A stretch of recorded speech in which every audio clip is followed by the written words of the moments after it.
11장 1절에서부터 16절 우리가 매일 성경을 가지고 지금 하나님의 말씀을 묵상하는데 오늘 성경 내용은 이사야 11장 1절에서부터 16절 제가 가지고 있는 성경 구약 성경 981면이 되겠습니다. 981면입니다.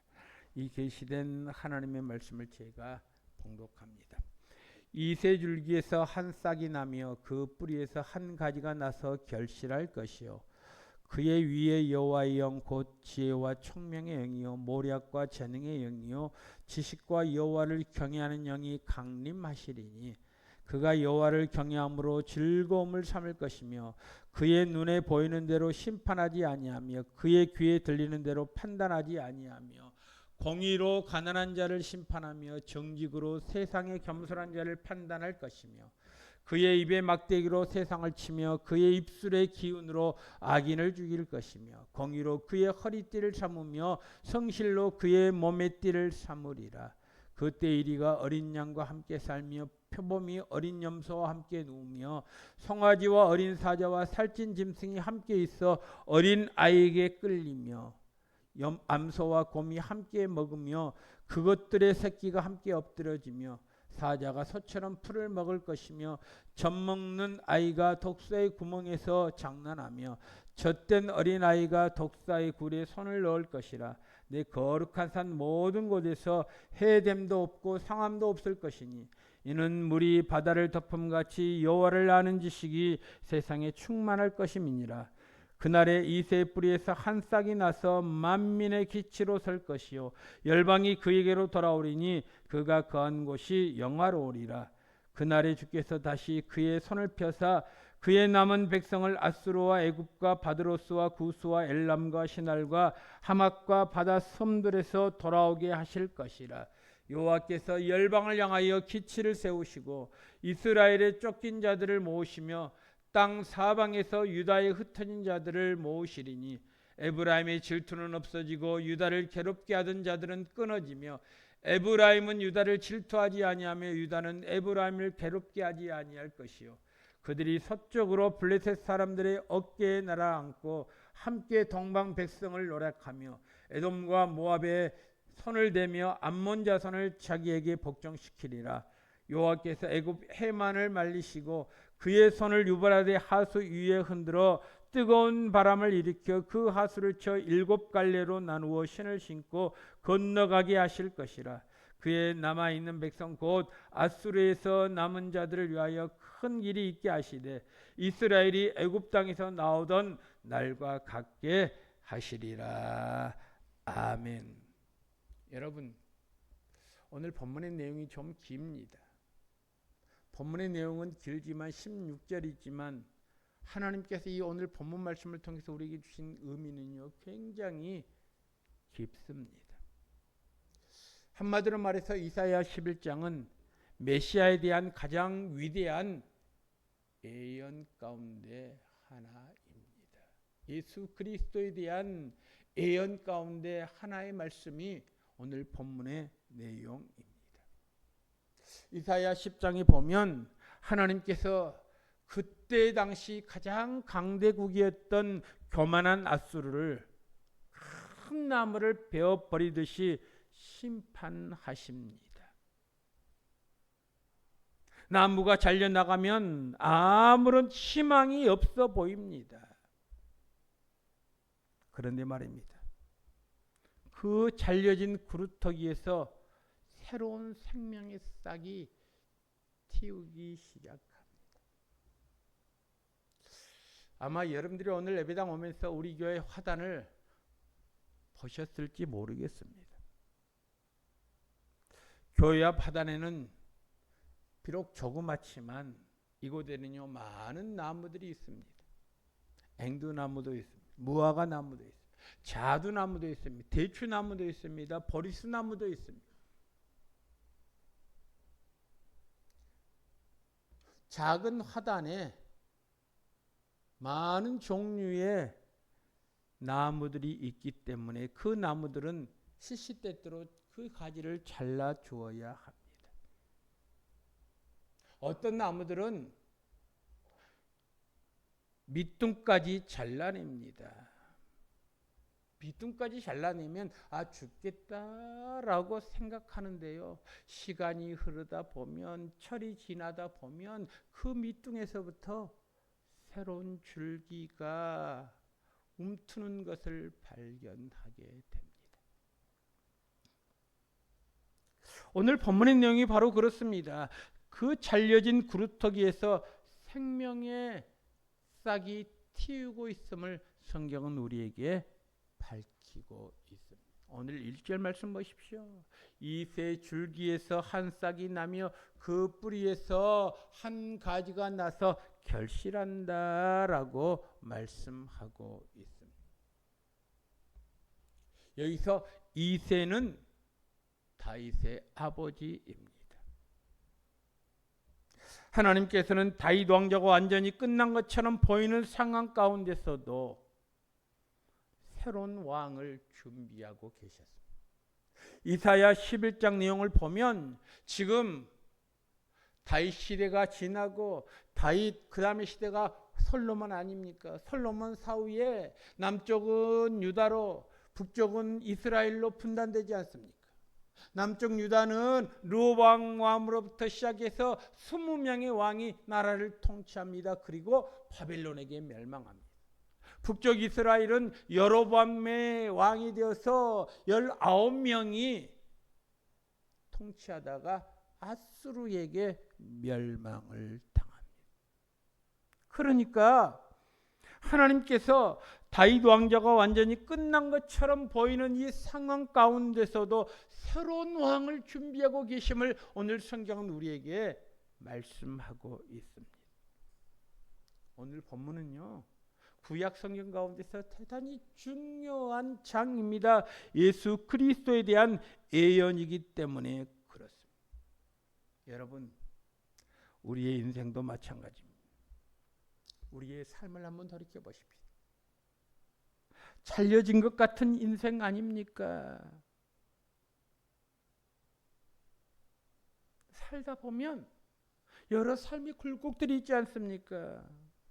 그 굴곡을 극복하지 못하면 폐인처럼 보이지 않습니까? 아무런 소망이 없어 보입니다. 잘려나간 인생, 무슨 소망이 있겠습니까? 우리의 가정 보십시다. 끝난 것 같은 가정입니다.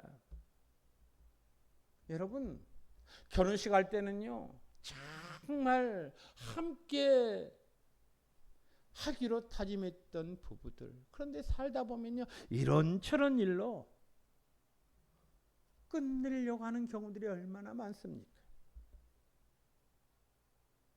결혼 예식장에서 다짐했던 그 맹세가 어디론가 사라져버리는 것 같은 그런 경험을 할 때가 얼마나 많습니까? 끝난 것 같은 가정입니다. 여러분, 오늘 교회를 보십시오.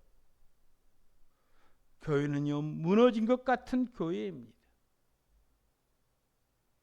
교회가 세상을 걱정하는 것이 아니라 도리어 세상이 교회를 걱정하는 시대가 되었습니다.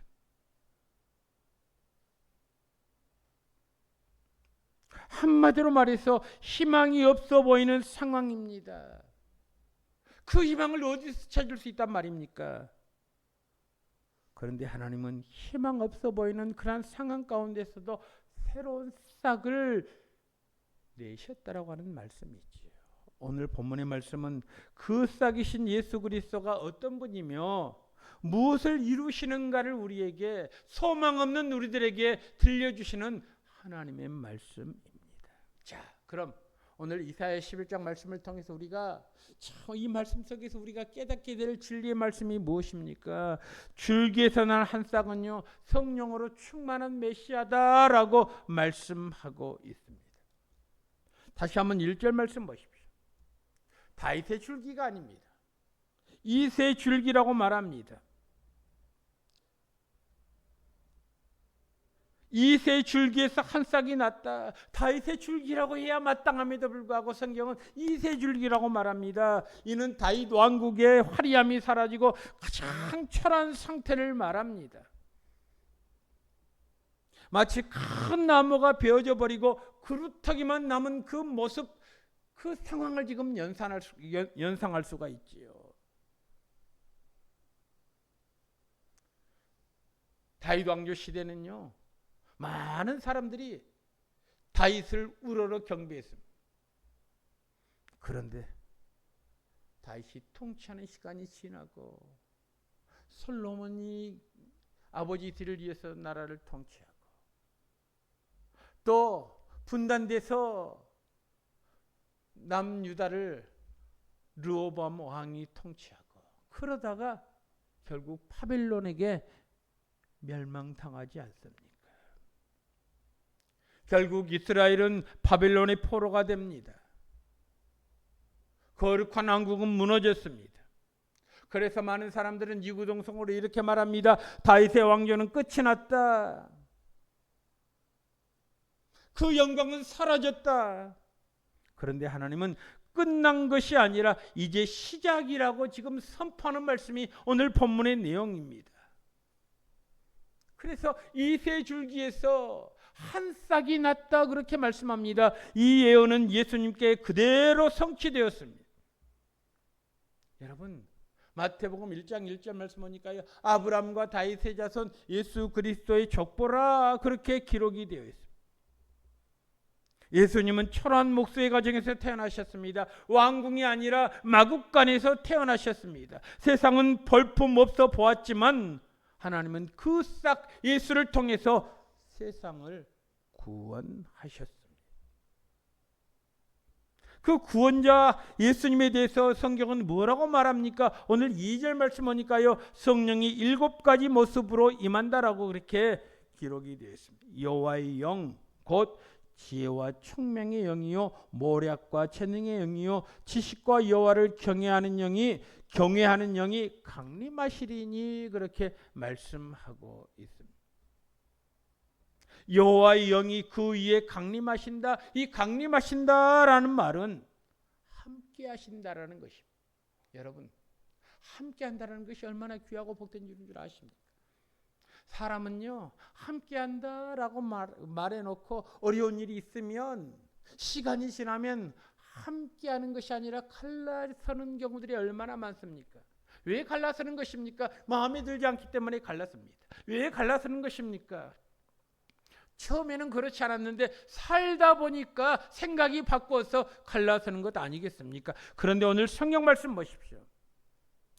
하나님의 영이 그의 위에 강림하신다, 함께 하신다. 함께 하신 하나님은요, 세상 끝날까지 우리와 함께 한다라고 말씀하고 있지 않습니까? 여호와의 영이 그 위에 강림하시리니, 그 다음에 오늘 2절 말씀 보니까요, 지혜와 총명의 영이다 그랬어요. 여기서 이 지혜란 하나님의 뜻을 따라 바르게 판단하는 능력을 말합니다. 지혜란 하나님의 뜻을 따라 바르게 판단하는 능력, 이것이 바로 지혜의 영이라는 말씀입니다. 그 다음에 총명의 영이라고 있습니다. 이 총명의 영은 하나님의 진리를 깊이 깨닫고 분별하는 능력을, 하나님의 진리를 깊이 깨닫는다. 여러분, 어떻게 하면 진리를 깊이 깨달을 수 있습니까? 함께 하면 그분을 깊이 알 수가 있습니다. 그분을 깊이 하면 그분이 어떤 분인가를 우리가 분별할 수 있는 것 아니겠습니까? 그래서 오늘 성경 말씀 보니까 2절 말씀 보니까요, 총명의 영이다. 그 다음에 아주 중요합니다. 모략과 재능의 영이라고 있습니다. 여기서 모략이란 하나님의 계획을 이루는 완전한 지혜와 전략을 의미합니다. 하나님의 계획을 이루는 것, 이것이 바로 모략. 여러분, 우리는 연초에 수많은 계획을 세웁니다. 저도 연말이 되면요, 그 다음에 어떤 일을 할까 수많은 계획을 세웁니다. 그런데 연말이 되면 내가 세웠던 계획이요, 몇 %나 달성됐는가 한번 돌이켜보면 부끄럽기 짝이 없습니다. 연초의 계획은 거창한데 연말에는요, 초라한 내 자신의 모습을 발견합니다. 그런데 여러분, 오늘 성경 말씀 보십시오. 오늘 성경 2절 말씀 보니까 모략의 영이라고 해서 여기서 모략이란 하나님의 계획을 이루는 완전한 지혜. 이것이 바로 모략입니다. 그 다음에 재능의 영이라고 있습니다. 재능은 권능을 의미합니다. 계획을 실제로 이루시는 능력입니다. 계획. 내가 세운 계획을 실제로 이루는 능력. 대통령들이요, 선거하면 수많은 공약을 발표합니다. 그런데 이 공약이 얼마나 이루어졌는가 조사해 보면요, 기껏해야 20% 내외랍니다. 많은 공약을 남발합니다. 그런데 실제 이루는 것은요 20% 내외밖에 그 공약이 성취되지 않는다는 것입니다. 그런데 여러분, 오늘 성경 말씀 보십시오. 재능의 영, 권능의 영이라고 있습니다.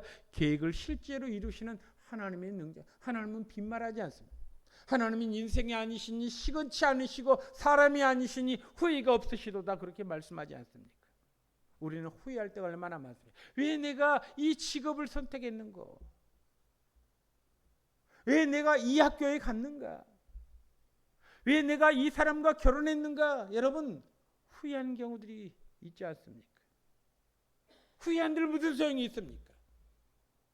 오늘 성경 말씀은요, 재능의 영이라고 있습니다. 재능, 권능 의미합니다. 계획을 실제로 이루시는 능력입니다.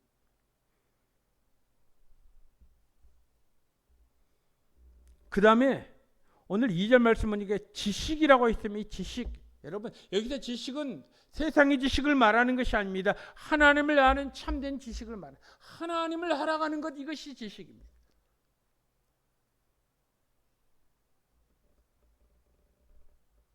하나님을 알아가는 것, 여러분 처음부터 하나님을 알아갈 수가 없습니다.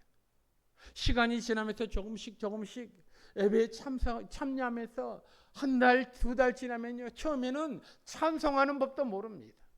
좀 어색합니다. 그건 당연합니다. 시간이 지남에 따라서요, 예배 순서를 보고 이제 함께 찬송을 떠듬떠듬 거립니다. 입술을 벌립니다. 신앙이 진보가 있다라는 증거 아니겠습니까? 처음에는요, 성경을 취할 때 헤맸습니다. 그런데 성경 어느 곳 하면요, 찾는 것, 이것이 바로 하나님을 아는 지식이 조금씩 깊어지는 증거 아니겠습니까? 여러분, 하나님을 아는 지식이 우리의 신앙의 연조에 비해서요 비례되어야 되지 않겠습니까? 마지막으로 여호와를 아는, 여호와를 경외한다라고 했습니다. 경외한다라는 말은 하나님을 사랑하고 존경하며 순종하는 삶을 말합니다.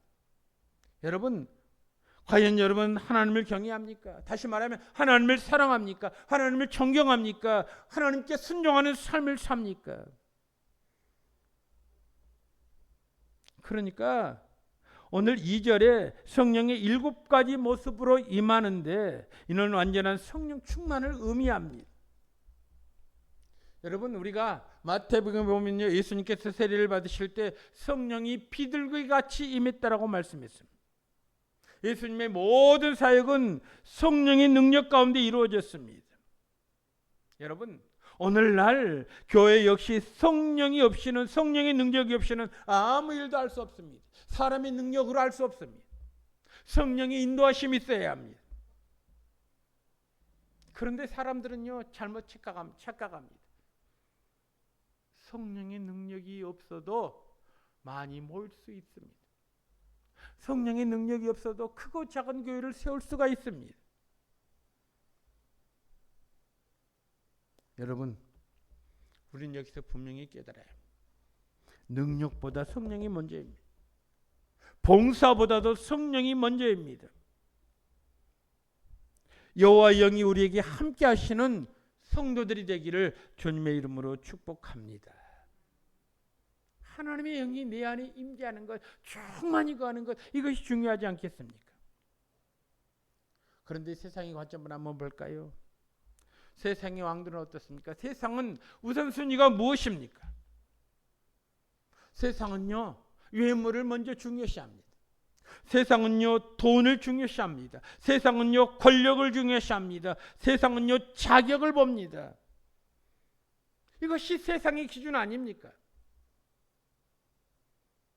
그래서 외모를 중요시하기 때문에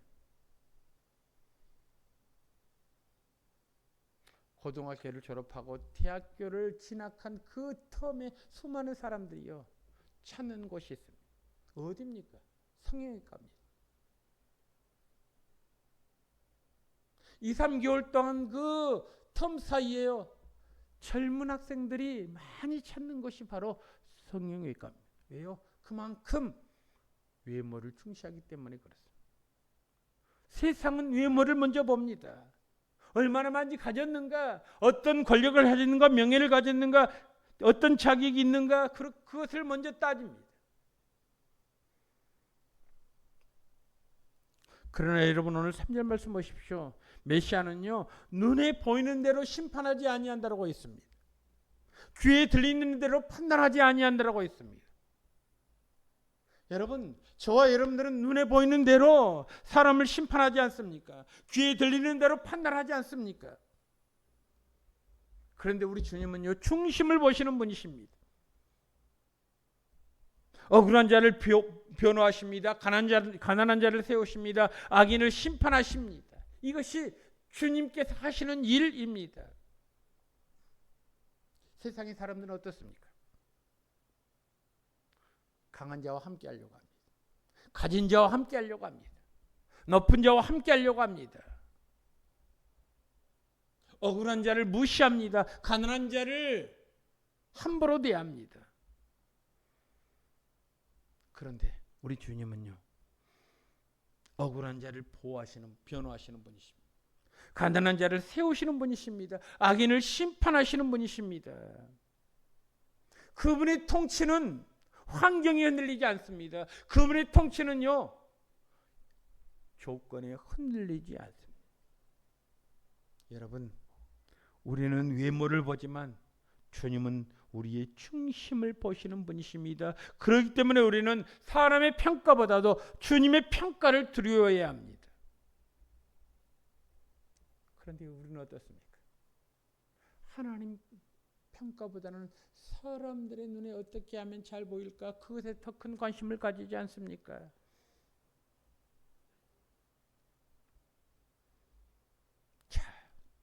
그러면 오늘 본문 말씀을 다시 한번 보실까요? 오늘 6절에서부터 9절까지 말씀을 보니까 줄기에서 난 한 싹은 잃어버린 세상을 회복하시는 왕이라고 우리에게 말씀하고 있습니다. 오늘 이 부분은 성경에서 가장 아름다운 장면 중에 하나입니다.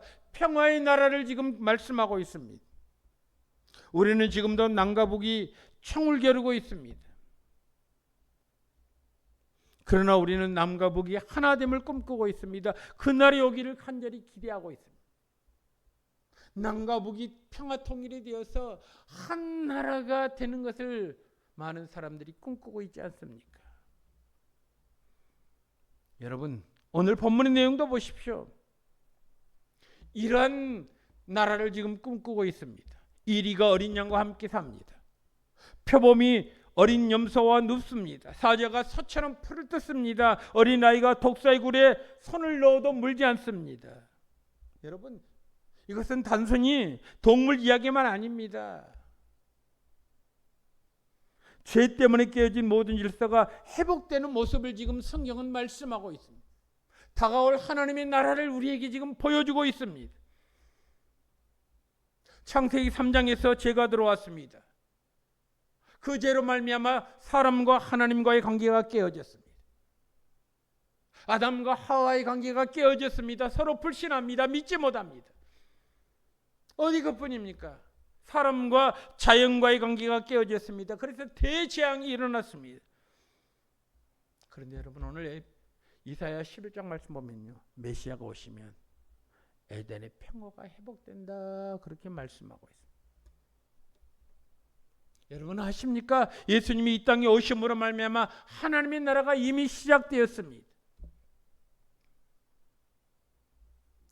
교회 안에는 원수했던 사람들이 형제가 됩니다. 용서하지 못하는 사람들이 용서합니다. 미워하던 사람을 사랑하게 됩니다.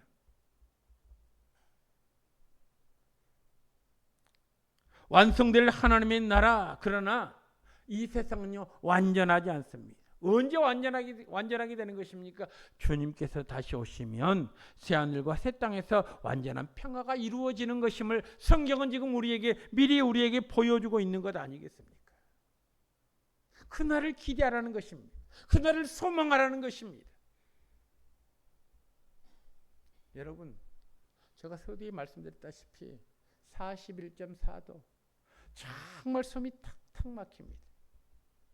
그런데요, 이 숨 막히는 날씨 가운데서도 그래도 시간이 지나가면 가을이 오겠지, 시원한 바람이 불겠지, 그 기대심이 있지 않습니까? 이렇게 창렬하는 태양 아래 있어야만 곡식이 여물겠지, 가을에 풍성한 결실을 맺을 수 있겠지, 그런 기대심이 있지 않습니까? 여러분, 오늘 성경 말씀 보십시오.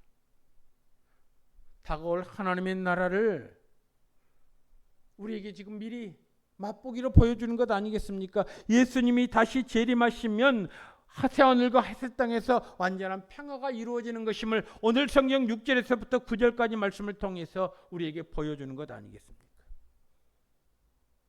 여러분, 특별히 오늘 9절 말씀 보십시오. 아주 중요한 말씀이 있습니다. 오늘 9절 말씀 보실래요? 이렇게 기록이 되어 있습니다. 내 거룩한 삶 모든 곳에서 해됨도 없고 상함도 없을 것이니 이는 물이 바다를 덮음같이 여호와를 아는 지식이 세상에 충만할 것임이니라. 여호와를 아는 지식이 세상에 충만함이 물이 바다를 덮음 같다, 그렇게 지금 말씀하고 있지 않습니까? 세상이 변하는 이유는 하나님을 아는 지식이 충만할 때에 세상이 변화되는 것입니다.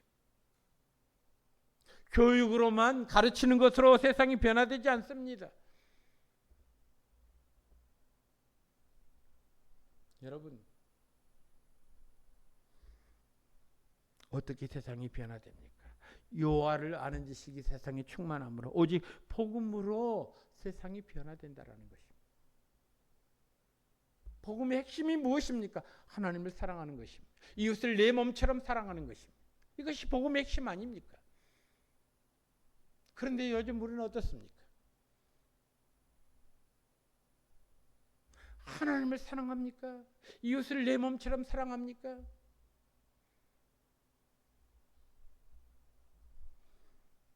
그런데 말입니다. 우리 가정도, 우리 교회도, 내가 다니는 직장도, 내가 하는 사업터도 예수님이 왕이시면 평화가 시작됩니다. 예수님이 왕으로 계시면요, 거기에 참된 평화, 참된 소망이 이루어진다는 것입니다.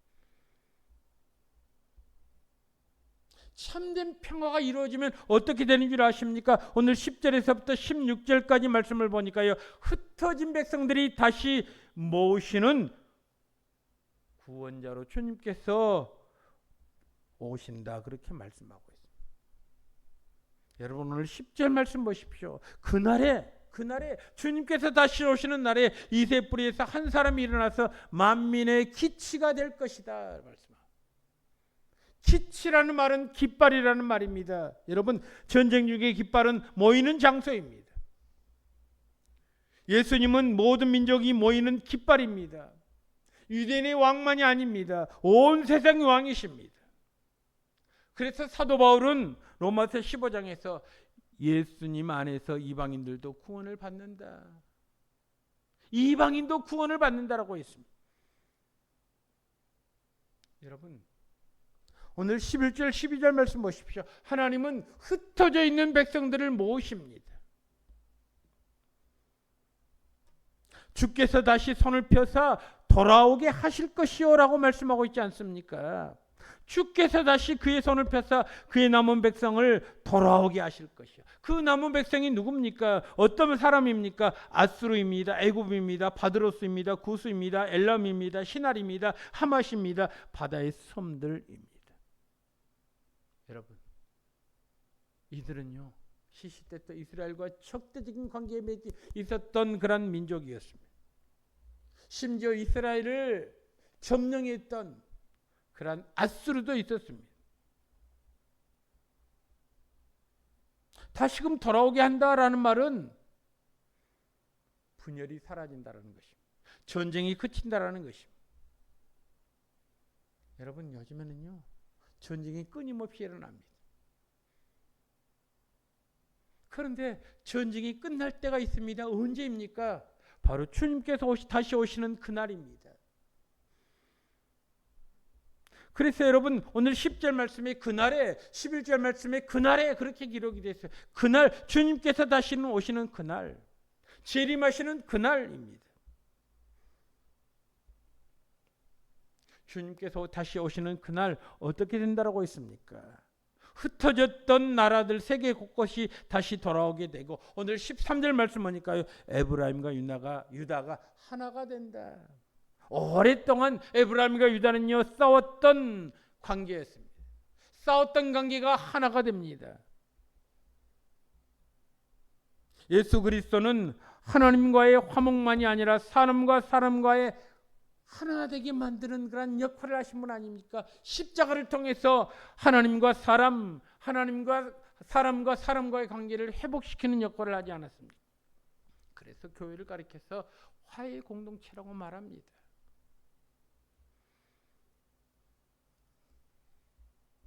하나님의 사랑하시는 성도 여러분, 이사야 11장은요, 절망 속에서 피어난 희망의 말씀입니다. 잘려진 구루터기에서도 하나님은 한 싹을 내셨습니다. 그 싹이 바로 예수 그리스도라는 것입니다. 그래서 우리에게는 예수가 우리에게 소망입니다. 예수가 우리의 구원자이십니다. 예수님은 성령으로 충만하신 공의의 왕이십니다. 우리의 중심을 보십니다. 의롭게 우리를 다스리십니다. 예수님은 깨어진 세상을 회복시키는 평화의 왕이십니다. 죄로 무너진 관계를 회복시키시고 하나님 나라를 이루셨습니다. 여러분, 우리에게는 아직도 마음에 다친 부분들이 있지 않습니까? 깨어진 관계가 회복되지 못한 그러한 상태로 놓여 있지 않습니까? 하나 되지 못하고 먼저 상대방이 손 내밀기를 원하지 않습니까? 상대방이 손 내밀면 나는 어쩔 수 없이 손 내민다라는 그런 생각을 가지고 있지 않습니까? 그런데 여러분, 진정한 승자는요, 먼저 손을 내미는 것입니다. 그래서 주님께서 평화의 왕으로 오셔서 우리에게 먼저 손을 내미셨습니다.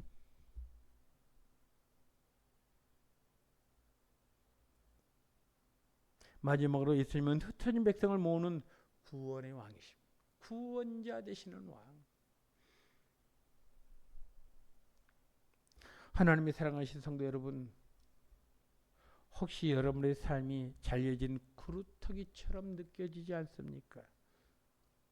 잘려나간 부분, 그래서 모든 지망이 사라진 것처럼 보입니까?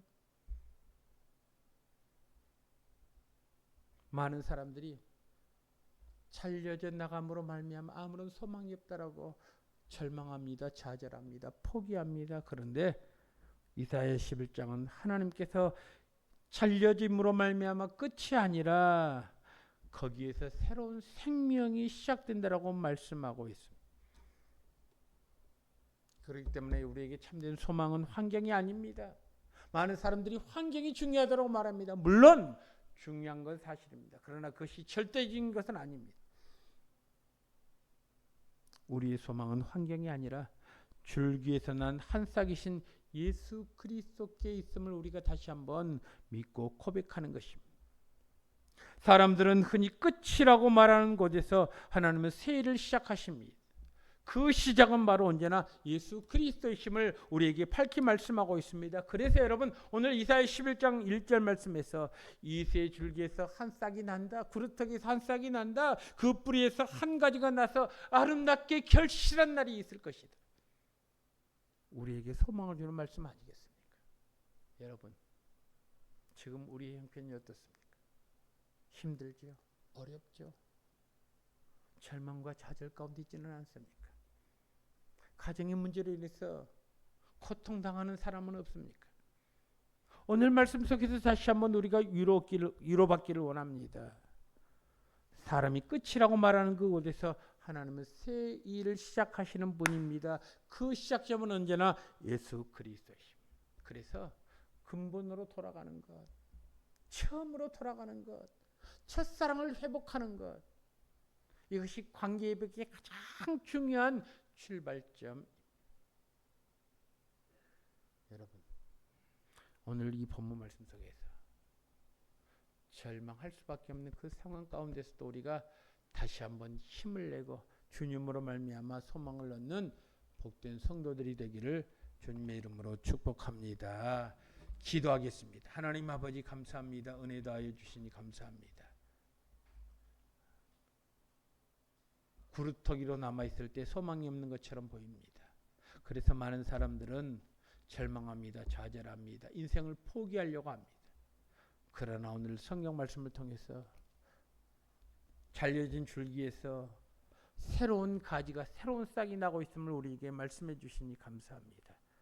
하나님 아버지 간절히 기도드리옵기는 그 새롭게 난 새싹이 바로 예수 그리스도이심을 우리에게 말씀을 통해서 가르쳐 주시니 감사합니다. 하나님 주의 은혜 가운데서 다시 한번 우리 참된 소망이신 주님을 바라보게 하시고 주님의 인도하심을 받는데 부족함이 없는 복된 성도의 삶이 될 수 있도록 인도하여 주옵소서. 어떤 사람들은 경제적인 문제로, 어떤 사람은 가정적인 문제로, 어떤 사람은 부모와 자녀 간의 문제로, 어떤 사람은 또 건강의 문제로 가슴 아파하는 경우들이 많이 있습니다. 하나님 아버지, 참을 절망할 수밖에 없는 그 상황 속에서도 우리를 회복케 하시고 우리를 충만하게 하시고 그럼에도 불구하고 우리를 구원해 주시는 주님의 은혜를 깨닫고 다시금 본 자리에 머무를 수 있는 복된 성도의 삶이 되게 하여 주옵소서. 함께 하실 주님을 찬양하옵고 모든 말씀을 우리 주 예수 그리스도 이름으로 간절히 기도드리옵나이다. 아멘.